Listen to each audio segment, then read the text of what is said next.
بسم اللہ الرحمن الرحیم الرحمن علم القرآن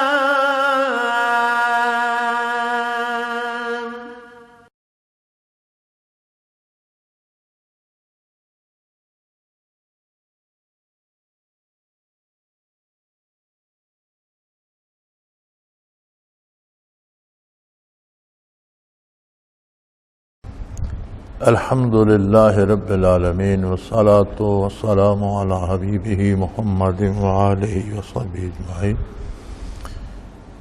اعوذ باللہ من الشیطان الرجیم، بسم اللہ الرحمن الرحیم۔ التائبون العابدون الحامدون السائحون الراکعون الساجدون الآمرون بالمعروف والناہون عن المنکر والحافظون لحدود اللہ وبشر المؤمنین۔ ما کان للنبی والذین آمنوا ان یستغفروا للمشرکین ولو کانوا اولی قربی من بعد ما تبین لهم انہم اصحاب الجحیم۔ وما کان استغفار ابراہیم لأبیہ الا عن موعدۃ وعدہا ایاہ فلما تبین له انه عدو للہ تبرأ منہ ان ابراہیم لأواہ حلیم۔ وما کان اللہ لیضل قوما بعد اذ ھداھم حتی یبین لهم ما یتقون ان اللہ بکل شیء علیم۔ اللہم سبحانک لا علم لنا الا ما علمتنا انک انت العلیم الحکیم۔ مولا یا صلی وسلم دائما ابدا علی حبیبک خیر الخلق کلہم۔ اللہ کریم نے اس آیہ کریمہ میں اپنے بندوں کی تعریف فرمائی ہے۔ یوں تو ساری مخلوق اللہ ہی کے بندے ہیں۔ وہ جو کسی شاعر نے بہت اچھا کہا ہے کہ مالک سب کا ایک ہے، مالک کا کوئی ایک، مالک سب کا ایک ہے، مالک کا کوئی ایک، لاکھوں میں تو کوئی نہیں ہے، اربوں میں جا دیکھ۔ مالک پیدا کرنے والا، روزی دینے والا، زندگی دینے والا، ساری نعمتیں عطا فرمانے والا تو وہی ایک ہے، لیکن بندے بہت کم ہیں جو اس کے بندے بنتے ہیں۔ فرمایا وَقَلِيلٌ مِّنْ عِبَادِيَ الشُّكُورُ، میرے شکر گزار بندے بہت کم ہوتے ہیں۔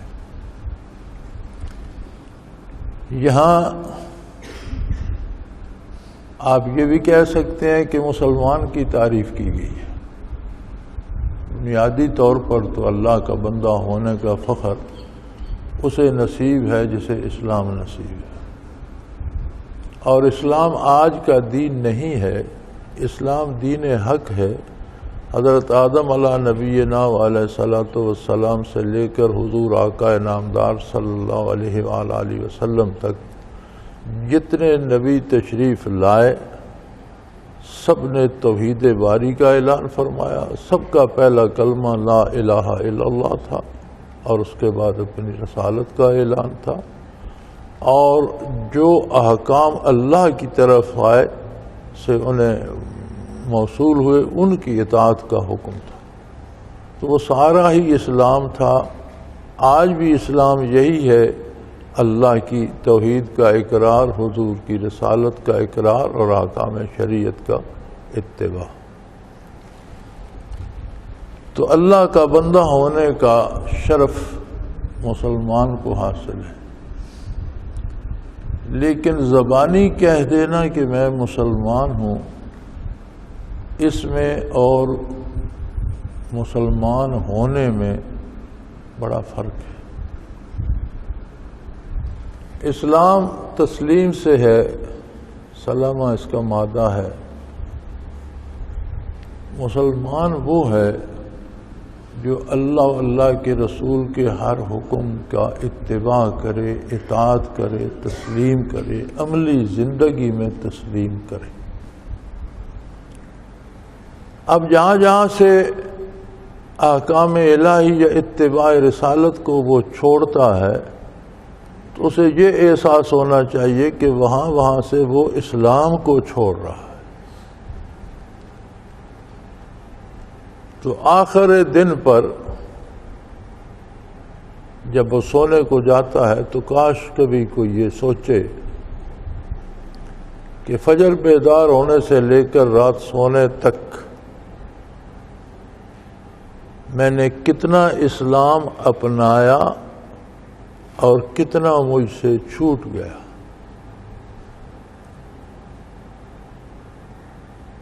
تو اگر ہم خود اپنی ایک دن کی کارکردگی دیکھ لیں، ایک دن ایک ورق لے کر فجر سے عشاء تک جو کام کریں وہ لکھ لیں، جو بات کریں وہ لکھ لیں۔ عشاء کے وقت ہم نظر مار کر دیکھ سکتے ہیں کہ اس میں اسلام کتنا ہے اور غیر اسلامی حرکات یا غیر اسلامی الفاظ کتنے ہیں۔ ہمارا تو عجیب سا معاملہ اور عجیب سا ماحول ہو گیا ہے۔ کافر بد نصیب ہیں، مشرک بد نصیب ہیں، جنہوں نے بھی رسالت آقا نامدار صلی اللہ علیہ وسلم کا اقرار نہیں کیا، وہ بہت بد نصیب ہیں۔ اور کوئی بہت ہی بدبخت جب ہوتا ہے اس کی خطائیں بہت بڑھ جاتی ہیں تو پھر وہ توہین رسالت پہ آ جاتا ہے۔ یہ وہ آخری گناہ، آخری جرم ہے جو زندگی میں کوئی بدبخت کرتا ہے۔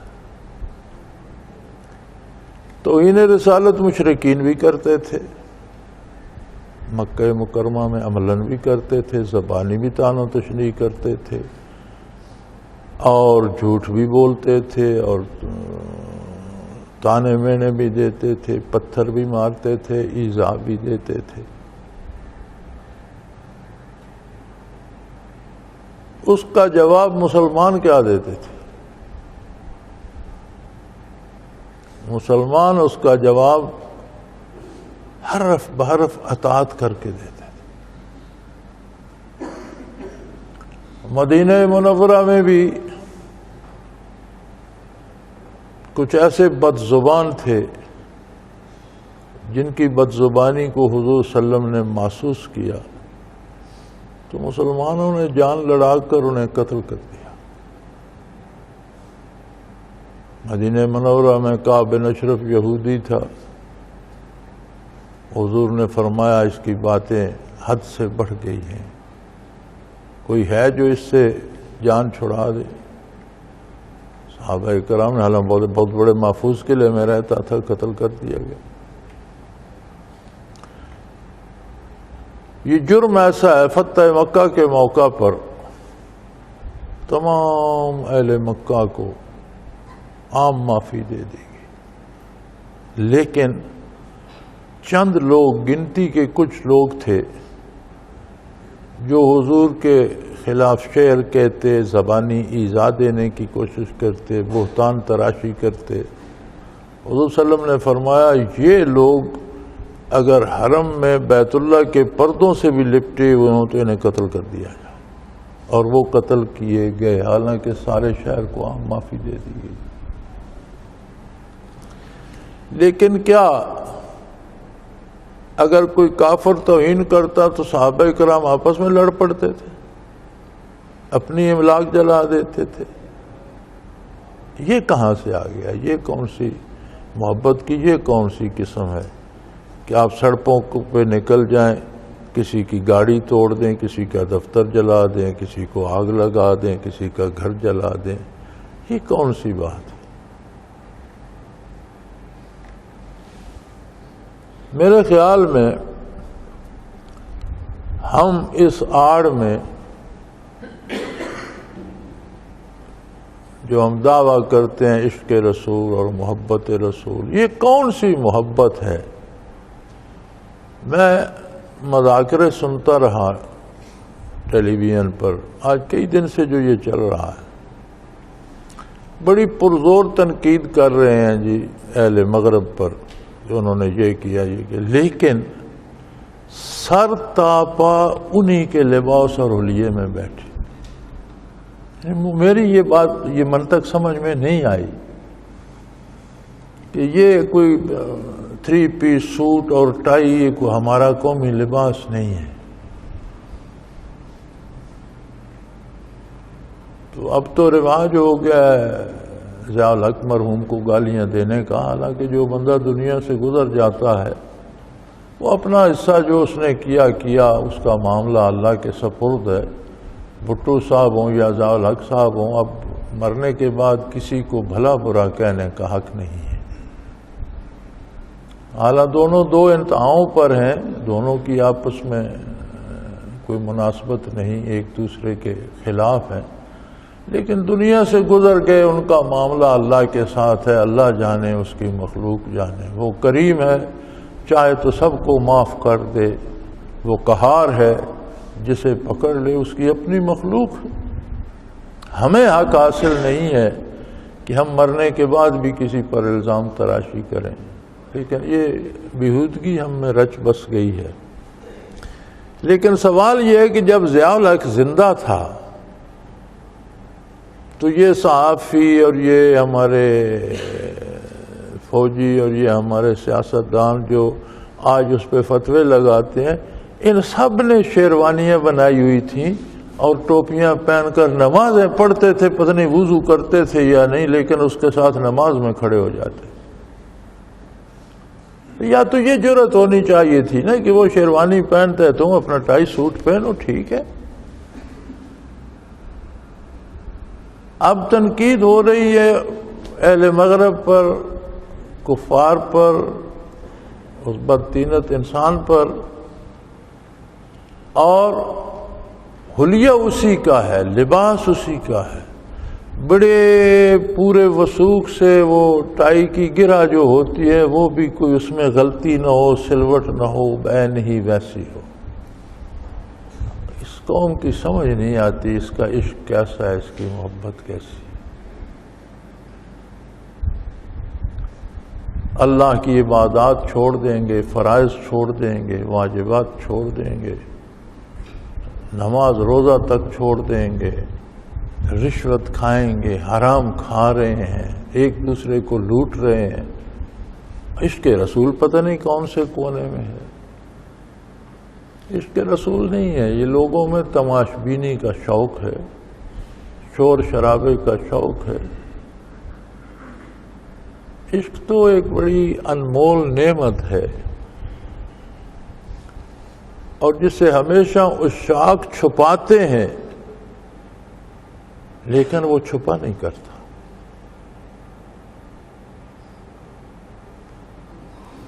کوئی بھی عاشق جسے عشق ہو وہ اس کا اظہار نہیں چاہتا۔ یہ عجیب بات ہے، وہ خود کو جلاتا ہے، جی کو جلاتا ہے، بات زبان پر نہیں لاتا۔ لیکن عجیب بات یہ ہے کہ وہ جو ایک محاورہ ہے کہ عشق اور مشق چھپائے نہیں چھپتے، چھپتا نہیں ہے، وہ ظاہر ہوتا ہے عاشق کی اداؤں سے، اس کے کردار سے، اس کی گفتار سے۔ ہمارا کون سا کردار ہے جس سے عشق رسول اللہ صلی اللہ علیہ وسلم ظاہر ہو؟ کیا ہم حرام پر رک جاتے ہیں، حلال پہ قناعت کرتے ہیں؟ کیا ہم جھوٹ چھوڑ چکے ہیں، سچی بات کہتے ہیں؟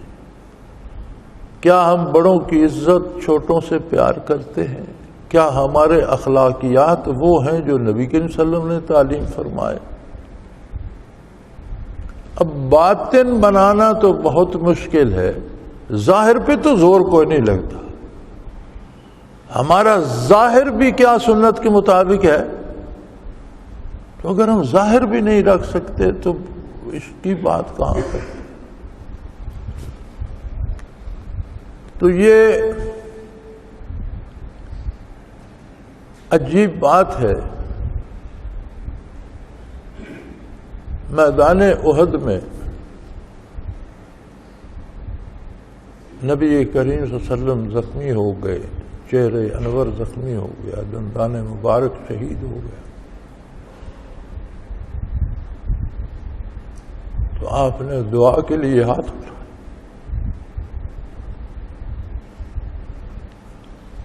نبی کریم صلی اللہ علیہ وسلم یہ سمجھتے تھے کہ اللہ کے آخری رسول کا کسی نے دانت شہید کیا ہے اور رخ اقدس کو زخمی کیا ہے تو اس پر ابھی عذاب آئے گا۔ اس زخمی حالت میں حضور نے ہاتھ اٹھا دیے، اللہ مغفر قومی فانہم لا یعلمون، یا اللہ میری قوم سے درگزر فرما، یہ نہیں جانتے تیرے نبی کی عظمت کو، یہ جاہل ہیں، تیرے نبی کی عظمت سے نا آشنا ہیں، یہ اپنے ایک قریشی بھائی محمد بن عبداللہ سے لڑ رہے ہیں، تیرے رسول کی رسالت سے نابلد ہیں، انہیں معاف کر دیں۔ یعنی جنہوں نے زخمی کیا ان سے عذاب ٹلا رہے ہیں۔ ہمارا عشق کیسا ہے کہ ہم بھائیوں کی املاک جلا رہے ہیں، ہم سڑکوں پر آوارہ ڈنڈے لے کر نکل گئے، راہ گزرتے مسافروں کی گاڑیاں توڑ رہے ہیں، بیمار گاڑی میں پڑا ہے وہ مر جائے، ٹریفک بند ہے، جلوس کھڑا ہے، شور ہو رہا ہے، ہسپتال تک نہیں جا سکتا۔ اتنا خطرہ ہے کہ آج پورے ملک کی موبائل سروس بند ہے، ٹرانسپورٹ سارے ملک کی بند ہے۔ مجھے یہ بتایا جائے کہ یہ ملک کی ٹرانسپورٹ بند کر کے، موبائل سروس بند کر کے، لوگوں کی املاک کو آگ لگا کر اس ملعون کا کیا بگڑا جس نے یہ جسارت کی؟ شاید اس نے یہ جسارت اس لیے کی ہو کہ مسلمانوں کو آپس میں دست و گریباں کیا جائے۔ تو اس طرح تو میرے خیال میں پھر لوگ اس کا مقصد پورا کر رہے ہیں۔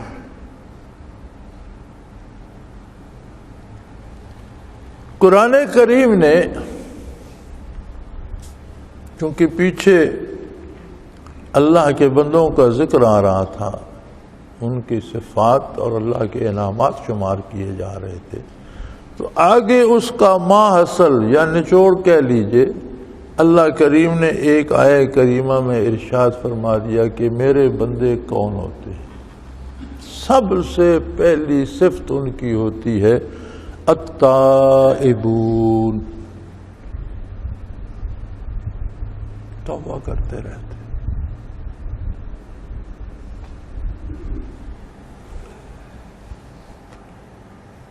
توبہ گناہگار گناہ سے کرتا ہے، جس سے خطا ہوتی ہے وہ خطا سے توبہ کرتا ہے، لیکن نیک نیکی کر کے توبہ کرتا ہے کہ یا اللہ میں نے نیکی تو کی ہے، تیری بارگاہ کے لائق شاید ہے کہ نہیں، میں نے سجدہ تو کیا ہے، اس میں کتنا خلوص ہے، کتنا درد دل ہے، کتنا خشوع و خضوع ہے، وہ تیری بارگاہ کے لائق ہے کہ نہیں۔ کوئی اس سے بڑا نیک ہو، عالم فاضل ہو، دیندار ہو، عالم ربانی ہو، وہ نیکی کرے، سجدہ بھی کرے، پھر استغفار کرتا ہے کہ یا اللہ تو نے جتنی نعمتیں، جتنے علوم، جتنے درجات مجھے دیے ہیں، میرا سجدہ اس کے مطابق ہے کہ نہیں۔ توبہ صرف گناہگار نہیں کرتا، توبہ ہر فرد کرتا، حتیٰ کہ نبی کریم صلی اللہ علیہ وسلم نے فرمایا استغفار پڑھا کرو، میں دن میں 100 بار استغفار کرتا ہوں، حدیث شریف کا مفہوم ہے۔ میری سمجھ میں نہیں آتا ہم کس طرح کے مسلمان ہیں اور ہماری سوچیں کیا ہیں اور ہمارا کردار کیا ہے۔ ایک تو ہم میں یہ مصیبت بن گئی ہے کہ ہر تیسرا بندہ لیڈر بن گیا. اب لیڈر پر بھی اور اس پہ راہ رہنما پہ بھی نہیں رکتے، اب ہر تیسرا بندہ قائد بن گیا ہے. کہیں یہ لفظ ان کے ہتھے چڑھ گیا، کسی نے محمد علی جناح کے نام کے ساتھ قائد اعظم لگا دیا، اب وہ قائد ان کے قابو آ گیا. اعظم تو کسی سے بنا نہیں جاتا، وہ دم قابو آ گئی، ہر بندہ گلے میں وہ دم لپیٹے پھرتا ہے، ہر تیسرا بندہ اس قوم کا قائد ہے. اور عجیب بات ہے کہ جن کو قائد، لیڈر، رہنما کہا جاتا ہے، ان کا اپنا کوئی سر پیر نہیں، نہ ان کی زندگی کا کوئی راستہ ہے، نہ طریقہ ہے. خاندانی زندگیاں ان کی تباہ ہیں، ان کے گھر گرے ہوئے ہیں. اور خواتین ہیں مغرب زدہ، ہونٹ لال کیے ہوئے اور چہرے پر پاؤڈر لگائے ہوئے، جرت سے بیٹھی ہیں سٹیج پر، یہ فلاں پارٹی کی رہنما، یہ فلاں پارٹی. یار گھر اجڑ گئے تمہارے، میاں کہیں بھوکتے پھرتے ہیں، بچے کہیں آوارہ ہو گئے، تم یہاں سرخی لگا کے بیٹھی ہو، رہنما بن گئی ہو. اپنا گھر سنبھال نہیں سکتے، قوم کے رہنما بن گئے. قوم کو رہنماؤں کی نہیں، کام کرنے والوں کی ضرورت ہے. رہنما تو ہمارے لیے محمد الرسول اللہ صلی اللہ علیہ وسلم کافی ہے.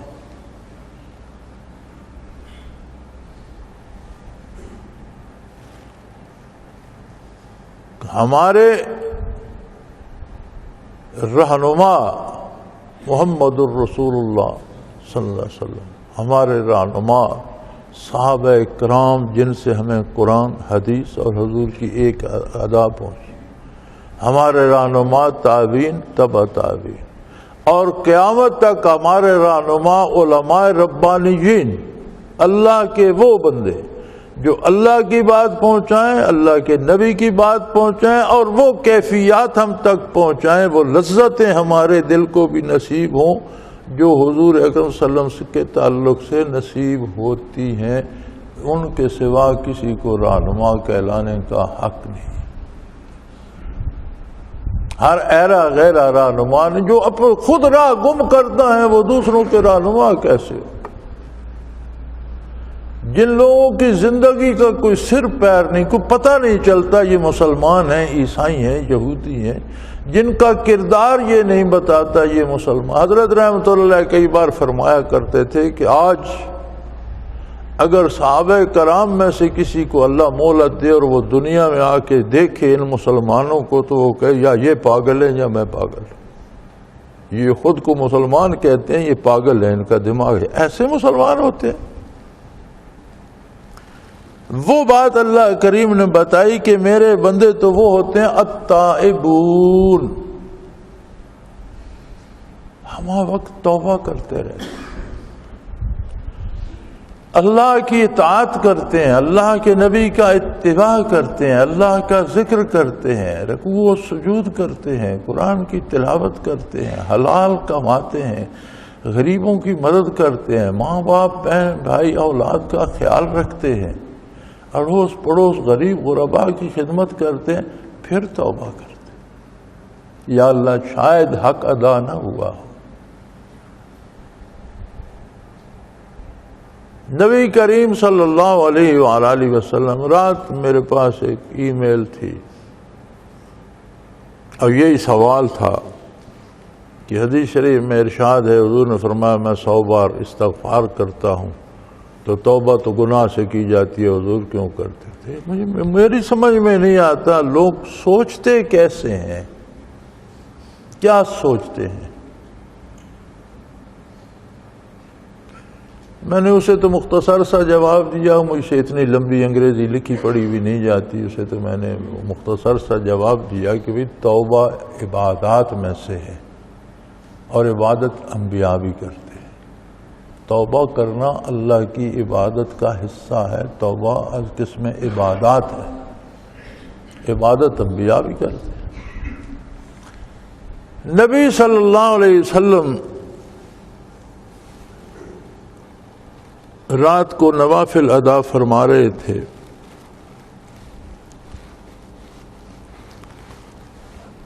حبیب کبریا ام المومنین حضرت عائشہ صدیقہ رضی اللہ تعالی عنہا فرماتی ہیں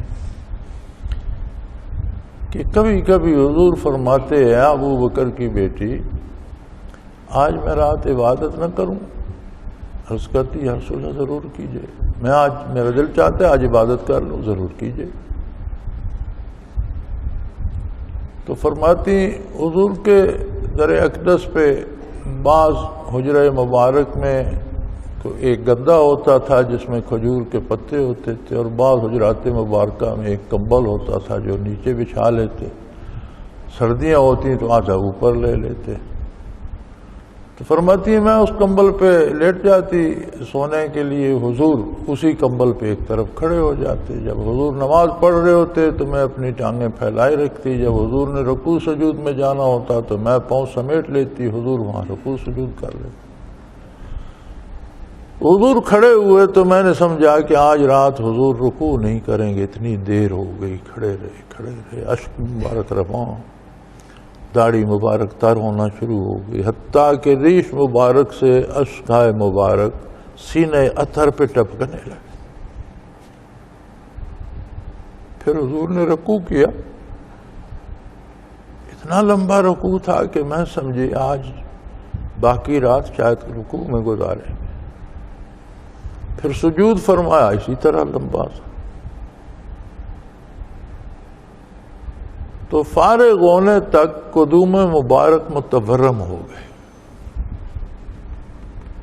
جب آپ فارغ ہوئے تو فرماتی ہیں میں نے عرض کی یا رسول اللہ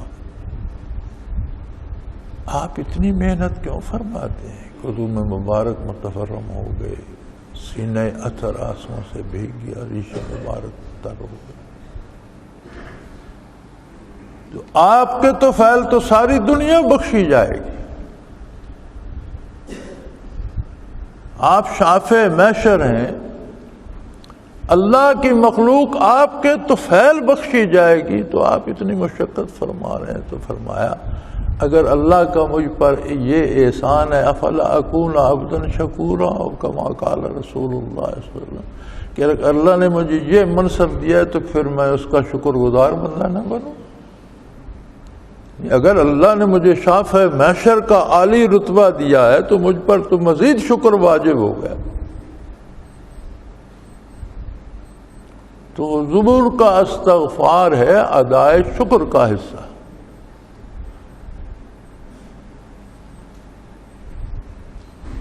بعض علماء نے ایک تعویل کی ہے کہ چونکہ ہر آن حضور کے مقامات منازل بلند ہوتے رہتے تھے، ہر آن ہر لحظہ ہر گھڑی ترقی درجات ہوتی رہتی تھی، تو پہلے درجے کو دیکھ کر حضور استغفار کرتے تھے، لیکن یہ کوئی دلیل نہیں ہے۔ پہلا درجہ بھی اختیاری نہیں تھا کہ حضور نے اپنی پسند سے اختیار کیا، اور نہ دوسرا اختیاری تھا۔ پہلا مرتبہ بھی رب کریم کی طرف سے تھا، اور جو اس پر بڑھا دیا گیا وہ بھی رب کریم کی طرف سے۔ تو یہ دلیل اپنے اندر وزن نہیں، یا میری نظر میں وزن نہیں رکھتی۔ اصل بات یہ ہے کہ ادائے شکر کا ایک حصہ استغفار بھی ہے۔ یا اللہ تیری نعمتیں تو اتنی ہیں کہ جتنا بھی میں شکر ادا کرتا ہوں اس میں کمی رہ جائے گی، یہ حق ادا نہیں ہوگا۔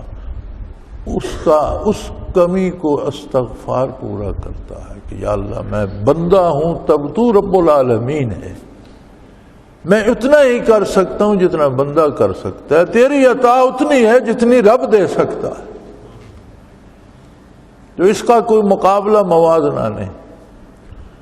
اب اگر یہ عالم محمد الرسول اللہ صلی اللہ علیہ وسلم کی ہستی کا ہے جو شافع محشر ہیں، تو کبھی ہم نے بھی اس رخ سے استغفار کیا ہے؟ کبھی ہم نے بھی کوشش کی ہے؟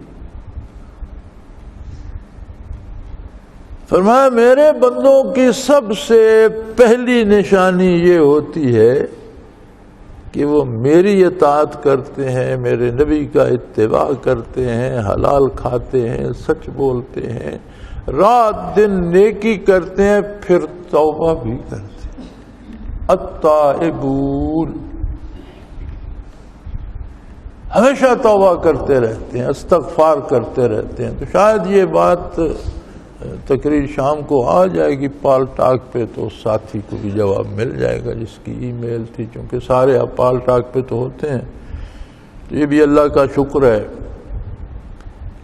چیزوں کے وجود میں کچھ نہیں ہوتا، ان کے استعمال میں ہوتا ہے.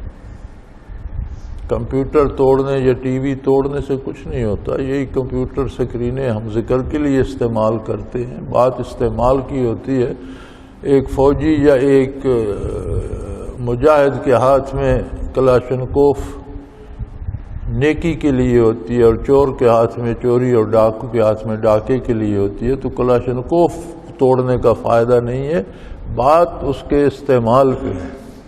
اسی طرح ٹی وی کمپیوٹر توڑنے کا فائدہ نہیں ہے، بات اس کے استعمال پہ. آپ سارا دن انگریزی فلمیں نہ لگائیں، سارا دن اس پہ تعلیم دیں، بچوں کو، بڑوں کو تعلیم دیں، تجوید قرآن سکھائیں، شرعی مسائل روزمرہ کے بتائیں، اچھی طرح استعمال کریں. تو الحمدللہ ہمارے ہاں کمپیوٹر کا یہ فائدہ ہے کہ جو میں اب بیان کر رہا ہوں رات یہ پوری دنیا پہ پھیل جائے گا. جہاں جہاں جو لوگ سننا چاہیں گے وہ سن لیں گے. تو پہلی بات یہ رکھی کہ میرے بندے توبہ کر، التائبون توبہ کرتے. یا اللہ گناہ کرتے ہوں گے پھر توبہ کیا فرمایا؟ نہیں، العابدون گناہ کرنے والے نہیں ہوتے، عبادت کرنے والے ہوتے. عبادت کا مفہوم ہے اطاعت. آپ کمانے سے لے کر خرچ کرنے تک، دوستی سے دشمنی تک، جو جو کام اللہ کی اطاعت میں کرتے ہیں وہ عبادت ہے. نبی علیہ السلام نے فرمایا مومن اپنے بچوں کو جو کھانا کھلاتا ہے وہ بھی عبادت ہے، اس کا صدقہ شمار ہوتا ہے. عرض کہ یا رسول اللہ وہ تو اس پہ واجب ہے، اس کی ذمہ داری ہے. فرمایا تو جو واجب ہے اس پر عمل کرنا ہی تو عبادت ہے. عبادت بھی تو یہی ہے کہ جو حکم دیا گیا ہے اس پر عمل کرے. تو فرمایا میرے بندے میری ہر حکم پر عمل کرنے کی بھرپور کوشش کرتے ہیں، سچ بولتے ہیں، حلال کھاتے ہیں، نیکی کرتے ہیں. العابدون عبادت کرنے والے ہوتے ہیں لیکن ساتھ توبہ کرتے رہتے ہیں. الحامدون میری حمد بیان کرتے ہیں، میری تسبیحات بیان کرتے ہیں، میری بڑائی بیان کرتے ہیں، میرا ذکر کرتے ہیں. الصائحون روزے رکھتے ہیں، میری رضا کے لیے روزے رکھتے ہیں. رمضان فرض ہے، وہ بغیر رمضان کے بھی رکھتے ہیں. کبھی نفلی روزے رکھتے ہیں. جو لوگ نفل رکھتے ہیں وہ فرض کو کب چھوڑیں گے؟ الراکعون رکوع کرتے ہیں میری بارگاہ. نمازیں چھوڑتے نہیں، رمضان چھوڑتے نہیں، روزے رکھتے ہیں، رکوع کرتے ہیں. الساجدون سر بسجود ہوتے ہیں میری بارگاہ میں. اور یہیں پر بس نہیں کر دیتے. الآمرون بالمعروف والناہون عن المنکر بھلائی کی تبلیغ کرتے ہیں، بھلائی کا حکم دیتے ہیں، بھلائی کو عام کرتے ہیں اور برائی کو روکتے ہیں. والحافظون لحدود اللہ اور اللہ کی حدود کی حفاظت کرتے ہیں، احکام الہی کی حفاظت کرتے ہیں. صرف عمل نہیں کرتے، معاشرے میں ایسا ماحول بنا دیتے ہیں کہ حدود الہی پر عمل کیا جائے. اور اس کے باوجود فرمایا التائب یہ سارا کر کے میری تسبیح کرتے ہیں، روزے رکھتے ہیں، رکوع کرتے ہیں، سجدے کرتے ہیں، نیکی کا حکم کرتے ہیں، برائی سے روکتے ہیں اور میری حدود کی، میرے احکام کی حفاظت کرتے ہیں. اس کے ساتھ پھر توبہ کرتے ہیں. التائب چونکہ توبہ خود عبادت کا ایک حصہ ہے. اور عبادات انبیاء بھی کرتے ہیں، صحابہ بھی کرتے ہیں، علماء بھی کرتے ہیں، اولیاء بھی کرتے ہیں۔ فرمایا وَبَشِّرِ الْمُؤْمِنِينَ، اے میرے حبیب ایمان والوں کو خوشخبری دے گا۔ اب یہاں کسی کا نام نہیں ہے، کوئی فہرست نہیں ہے، شرائط دی گئی ہیں، حلیہ دیا گیا ہے۔ جو اپنے آپ کو ان شرائط میں فٹ کر لے، اپنے آپ کو ان شرائط میں پورا کر لے، ان کے مطابق اپنی زندگی بنا لے، اسے اللہ کی طرف سے بشارت مل گئی۔ قیامت کے فیصلے تو ہوں گے، یہ فیصلہ تو آج ہو گیا۔ اب تو بندے کے اپنے ذمے ہے کہ اپنے آپ کو تلاش کرے کہ وہ کہاں ہے، کیا وہ اللہ سے توبہ کرتا ہے، کیا وہ اللہ کی عبادت کرتا ہے، اللہ کی تسبیح و تحمید کرتا ہے، کیا وہ روزے رکھتا ہے، کیا وہ رکوع کرتا ہے، کیا وہ سجدے ادا کرتا ہے، کیا برائی سے روکتا اور نیکی کا حکم کرتا ہے اور اللہ کے احکام کی حفاظت کرتا ہے، ان پر عمل کرتا ہے پوری طرح سے۔ اگر ایسا ہے تو پھر اسے بشارت مل گئی، اس کا فیصلہ تو یہی ہو گیا، اسے تو خوشخبری مل گئی کہ جنت اس کا حق، اللہ نے اسے عطا کر لی، بخشش اسے نصیب ہو گئی، دوزخ سے وہ بچ گیا۔ لیکن میرے بھائی ہمیں دیکھنا یہ ہوگا کہ میں ذاتی طور پر ان شرائط کے مطابق ہوں یا جو گزر گئی وہ تو گزر گئی، گزرا ہوا وقت واپس نہیں لایا جا سکتا۔ لیکن جو لمحات ہمارے پاس زندگی کے باقی ہیں، اس کے رسول کا تقاضا یہ ہے، حکومت نے بھی بڑا تیر مارا، ملک کو ایک دن کی تعطیل دے دی۔ شاید ہم نہیں سمجھ سکتے کہ ایک دن کی چھٹی سے ملکی سطح پر کتنا نقصان ہوتا ہے، کھربوں کا نقصان ہوتا ہے۔ ایک دن اگر کاروبار روک دیے جائیں، بند کر دیے، تو میرا خیال ہے ہمارے لیے تو وہی کافی تھا جو پہلے اتوار کے ساتھ انہوں نے ہفتے کی بھی چھٹی کر دی۔ تو اب یہ مزید ان کے پاس یہی تیر تھا، بھئی چھٹی کرنے کی بجائے تم آل پارٹیز کانفرنس بلاؤ، تمام سیاستدانوں کو اکٹھا کرو، تمہارا تو سیاسی پلیٹ فارم ہے، دینی سیاسی جماعتوں کو بلاؤ، دنیاوی سیاسی جماعتوں کو بلاؤ، سب کے سامنے بات رکھو، سب ایک متفقہ قرارداد پاس کرو، اسے جا کر UN کے سیکرٹری جنرل کو دو کہ بھئی یہ کیا بات ہے، اس طرح کیوں کیا جاتا ہے۔ تمام انبیاء کی ایک بین الاقوامی ضابطہ بنایا جائے کہ کسی بھی نبی کی کوئی شخص بھی توہین نہیں کرے گا تو اسے یہ سزا ملے۔ امریکہ میں اگر کوئی اس طرح کی فلم امریکی کسی پرانے صدر کے خلاف بھی بنا دے، جو مر گئے گزر گئے، پرانے جارج واشنگٹن کے خلاف بنا دے، ابراہیم لنکن کے خلاف بنا دے، کیا اسے امریکہ ٹالریٹ کرے گا، چھوڑے گا؟ حالانکہ امریکی صدور تو کوئی اتنی دینی شخصیات تو نہیں تھے، نہ ان پر ایمان یا مسلمان تھے، نہ ان کا عدد لازم تھا۔ تو یار یہ عجیب بات ہے کہ کیوں ایک ملک کا شہری اس طرح کرے اور پھر ملک اسے نہ پوچھے۔ تو مسلمان ممالک 55-56 کی تعداد میں اپنے اپنے ملک میں اپنی اپنی قوم کو اکٹھا کر کے قرارداد پاس کریں، پھر سارے متفقہ اجلاس کر کے 56 ملک یار ایک طرف کھڑے ہو جائیں کہ یہ نہیں ہونے دیں گے، تو کون کر سکتا؟ لیکن یہ کون سا طریقہ کہ امریکہ کا یا اس بکواس کرنے والے کا کیا بگڑا کہ آپ نے یہاں کسی کی گاڑی توڑ دی، کسی کا گھر جلا دیا، کسی کی دکان لوٹ لی؟ تو اللہ کے لیے حکومت کو بھی چاہیے کہ اس قوم کو بھی سمجھائے، اور حکومت کی چاہیے کہ پہلے خود سمجھے۔